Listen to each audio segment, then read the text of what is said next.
ఎందరో మహానుభావులు అందరికీ వందనాలు. ప్రస్తుతం నేను డాక్టర్ చాగంటి సూర్యనారాయణమూర్తి గారు రచించిన డాక్టర్ కథ అన్న పుస్తకాన్ని చదివి వినిపిస్తున్నాను కదండి. కథనాన్ని తిరిగి కొనసాగిస్తానండి. రోగుల జబ్బు విషయమై సర్టిఫికేట్ ఇవ్వడం వైద్యుని బాధ్యతల్లో ఒకటి. ఇది సామాన్యంగా కోర్టుకు కానీ ఆఫీసుకు కానీ రోగి హాజరయ్యే స్థితిలో లేడని ఇవ్వాలి. మంచి డాక్టర్ సర్టిఫికేట్ కారణంగా పైవారు నమ్ముతారు. కానీ ఆ సర్టిఫికెట్ కోర్టులో పడితే దాన్ని కాదనడానికి రెండో పార్టీ ప్లీడర్ ఉంటాడు. కాబట్టి ఇది తానిచ్చిన సర్టిఫికెట్ అని రుజువు చేయడానికి కోర్టుకు డాక్టరు పోవలసి ఉంటుంది. ఆ కోర్టులో సంఘటనలు ఒక్కొక్కప్పుడు చిత్రవిచిత్రంగా ఉంటాయి. మోటారు సైకిల్ పొగపోయే గొట్టం పగిలి మంటలు పుట్టి 2 కాళ్ళు కాలి వైద్యం చెయ్యమని ఒక రోగి వచ్చాడు. కాలు బాగా కాలి కాలు కింద పెట్టలేకపోవడం వల్ల అతనికి మంచం మీదనే కట్లు కట్టవలసి వచ్చింది. ఈ వైద్యం మొదలుపెట్టిన కొద్ది రోజుల్లోనే ఏదో వ్యవహారంలో 100 మైళ్ళ దూరంలో ఉన్న ఒక కోర్టు వాయిదాకు అతడు హాజరు కావలసి వచ్చింది. తాను వైద్యంలో ఉండటం వల్ల కోర్టుకు హాజరు కాలేనని వ్రాస్తూ నా దగ్గర వైద్యంలో ఉన్నట్లు సర్టిఫికెట్టు కోర్టుకు పంపించాడు. ఈ సివిల్ కోర్టు వ్యవహారాలు తేలడానికి ఎన్ని సంవత్సరాలైనా చాలవు. కాబట్టి 2-3 ఏళ్ల వరకు నా సర్టిఫికెట్ జాడే లేదు. తరువాత ఒకనాడు ఆకస్మికంగా నేను సర్టిఫికెట్ విషయమై సాక్ష్యం ఇచ్చుటకు 100 మైళ్ళ దూరంలో ఉన్న కోర్టులో హాజరు కావాలనని నాకు ఒక వారంటు వచ్చింది. నా వారంటుకు అవసరమేమని విచారిస్తే నాకు ఇదివరలో 2-3 సమన్లు పంపినట్లు, వాటిని నేను నిరాకరించినట్లు, అందుచే వారంట్లు జారీ చేయబడినట్లు తేలింది. నిజంగా ఆ సమన్లు జారీ అయ్యే ఉంటే వాటి వాసన కూడా నాకు అంతవరకు కనపడలేదు. సరే, ఏమైతే ఏమి, 100 మైళ్ళు కారు ప్రయాణం చేసి కోర్టు వాయిదాకు హాజరు కావలసి వచ్చింది. నన్ను పిలిచేటప్పటికి 4 గంటలయింది. అప్పుడు కోర్టు వారు చూస్తే నేనిచ్చిన సర్టిఫికెట్ కోర్టు కాగితములలో ఎంత వెతికినా కనపడలేదు. జడ్జి గారు శిరస్థాదారు ఒక 15 గంట సేపు ఏదో తర్జన భర్జన పడి, జడ్జి, మీరిచ్చిన సర్టిఫికేటు కాగితములలో నుండి వెతకడానికి కొంత టైము తీసుకుంటుంది. కాబట్టి మీకు అభ్యంతరం లేకపోతే మర్నాడు మిమ్ములను విచారిస్తానని కొంచెం ప్రార్థనపూర్వకంగా చెప్పాడు.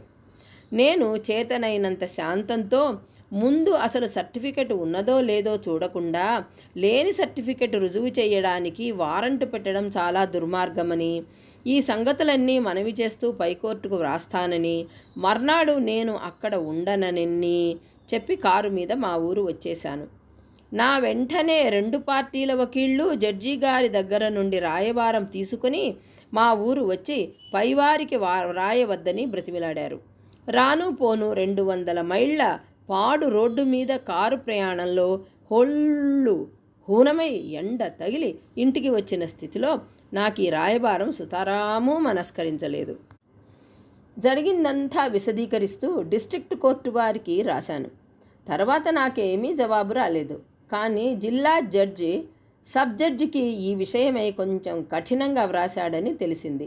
దాని తరువాత ఎంత జబ్బున్నా ఎంత డబ్బిచ్చినా కోర్టు వాయిదాకు సర్టిఫికెట్ ఎవరైనా కావాలంటే మరి ఇంకో డాక్టర్ దగ్గరికి పోవాల్సిందే.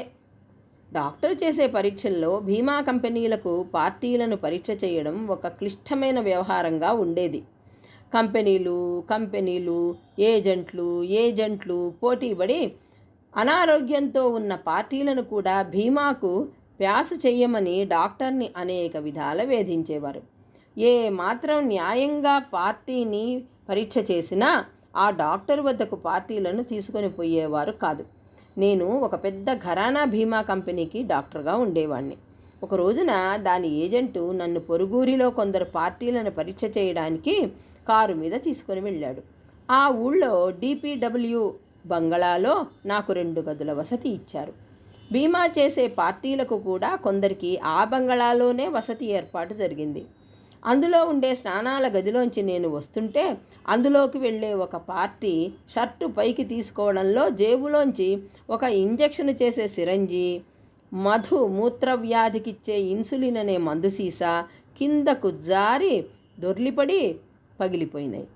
దాంతో ఆ పార్టీ నేను అడగకుండానే తన ఊళ్ళో ఉండే డాక్టరు ఒక సిరింజి ఒక ఇన్సులిను బుడ్డి కావాలి కొని తెచ్చిపెట్టమని చెప్పాడని, అవి కొని జేబులో పెట్టుకుంటే అలా జారిపడి పగిలిపోయినవని కొంచెం కంగారు పడుతూ చెప్పాడు. నేను విని ఊరుకుని గదిలోకి వెళ్ళిపోయాను. ఆ రోజున అందరి పార్టీలను పరీక్షిస్తుంటే ఇతడు మాత్రం నాకు కొంచెం జ్వరంగా ఉంది, ఇంకొకసారి పరీక్ష చేయించుకుంటానంటూ ఠలాయించాడు. ఆ పిచికారీ మందు పగిలిపోయినాయి కాబట్టి ఇన్సులిన్ ఇంజెక్షను ఆ పొద్దుట తీసుకోవడానికి వీలుండదు. అందుచే మూత్రంలో రోగం కనపడిపోతుందని తెలివిగా పరీక్ష ఆ రోజున చేయించుకొనడానికి సంకోచించాడు.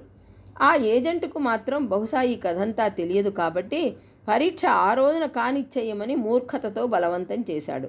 పార్టీ పరీక్షకు ఎలాగో ఒప్పుకొని చేయించుకున్నాడు, కానీ మూత్రం మాత్రం అప్పుడు ఇవ్వలేదు.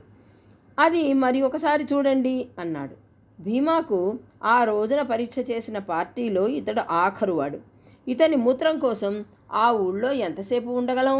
కాబట్టి ఎంతో కొంత మూత్రం అప్పుడే ఇమ్మని బలవంతం చేశాం. గత్యంతరం లేక కొంచెం మూత్రం పరీక్షకిచ్చాడు. తీరా చూస్తే దాని నిండా చక్కెరే. అది చూచాక పార్టీ తాను చాలా కాలం నుంచి మధుమూత్ర వ్యాధితో బాధపడుతున్నట్లు, దానికి ఇన్సులిన్ ఇంజెక్షన్లు తానే పొడుచుకుంటున్నట్టు ఒప్పుకున్నాడు. ఏజెంట్ మాత్రం కొంచెం తెల్లమొహం వేసి తనకు ఆ సంగతి తెలియనే తెలియదు అని గొణిగాడు. కొన్ని ఏళ్ల క్రితం పెద్ద పెద్ద బ్యాంకుల్లో పనిచేసే వాళ్ళకి వైద్య సౌకర్యాలు ఇవ్వాలని నియామకం జరిగింది. దీన్ని పురస్కరించుకొని పెద్ద పెద్ద బ్యాంకుల్లో పనివారికి వైద్యం కొరకు డాక్టర్లను తీసుకున్నారు. ఈ బ్యాంకు పనివారు పెద్ద పెద్ద బలిష్టమైన సంఘాలు ఏర్పాటు చేసుకున్నట వల్ల పోటీ పలుకుబడికి భయపడి చాలా చోట్ల బ్యాంకు ఏజెంట్లు వారి మాట కాదనలేక చేతులు కట్టుకు కూర్చోవాల్సి వచ్చింది. నేను కూడా ఓ పెద్ద బ్యాంకుకు డాక్టర్గా ఉండేవాడిని. ఈ బ్యాంకులో పనివారు ఏ డాక్టర్ దగ్గరికైనా పోవచ్చును. ఆయన రాసిన చీటీ ప్రకారం మందులు కొనుక్కోవచ్చును. ఆ మందుల బిల్లులు మాత్రం నేను దస్ఖతు చేస్తే తప్ప ఏజెంటు ఆ బిల్లు పైకం పనివారికి వాపస్ చెయ్యరు. అది అక్కడ నిబంధన. నేను ఏజెంటుతో, అవును, నేను ఈ పనివానికి వైద్యమూ చెయ్యలేదు, మందులు పొయ్యలేదు. ఆ కొన్న మందులు ఇతడు వాడినట్లు నాకు తెలియదు. ఈ బిల్లు మీద నా దస్ఖతు ఎందుకు? మీరే చూచి దస్ఖతు చేసి డబ్బు వాపసు చేయవచ్చును కదా అన్నాను. ఏజెంట్ బిల్లు మీద డాక్టరే దస్ఖతు చేయవలననే రూలు చూపించి తనకు వైద్యంలో ప్రవేశం లేదు కాబట్టి తాను మందుల బిల్లు సరిచూసినట్లు బిల్లుపై సంతకం చేయడం పనికిరాదని, నేను సంతకం చెయ్యనంటే పనివాళ్ల యూనియన్ పేచీ పెడుతుందేమోనని చెప్పుకొచ్చాడు. ఏదో విధంగా ఆ పని నిర్వహిస్తుంటే ఒక బ్యాంకు పనివాడు ఒక బిల్లు సంతకానికి తీసుకొచ్చాడు. ఆ బిల్లులో చంటి బిడ్డల కడుపు నొప్పికి వాడే 3 సీసాలు గ్రైప్ వాటరు, స్త్రీల బహిష్టు కడుపు నొప్పికి వాడే 6 లోధ్రా సీసాలు ఉన్నాయి. బ్యాంకులో వైద్య సౌకర్యాలు పనివాని కుటుంబానికి వర్తించవు కాబట్టి ఈ గడ్డం మీసం పెరిగిన ఈ పనివాడి మందులు వాడాడని నేను సంతకం పెట్టాలి. ఏజెంటుతోటి పనివానితోటి ఆ బిల్లు అసందర్భంగా ఉన్నది, దానికి నేను దస్ఖత్తు పెట్టలేనని తిరగొట్టాను. ఈ పనివాడు యూనియన్ కార్యదర్శితో చెప్పాడు కాబట్టి వాళ్ళిద్దరూ కలిసి వచ్చి ఈ బిల్లు నేను సంతకం చెయ్యకపోతే వ్యవహారం చాలా దూరం పోతుందని బెదిరించారు. దాంతో నేను కోపం ఆపుకోలేక, చూడండి మేస్త్రీ గారు, ఈ బిల్లు నేను సరిచూసినట్టు సంతకం చేశానంటే అర్థం ఏమిటో తెలుసా?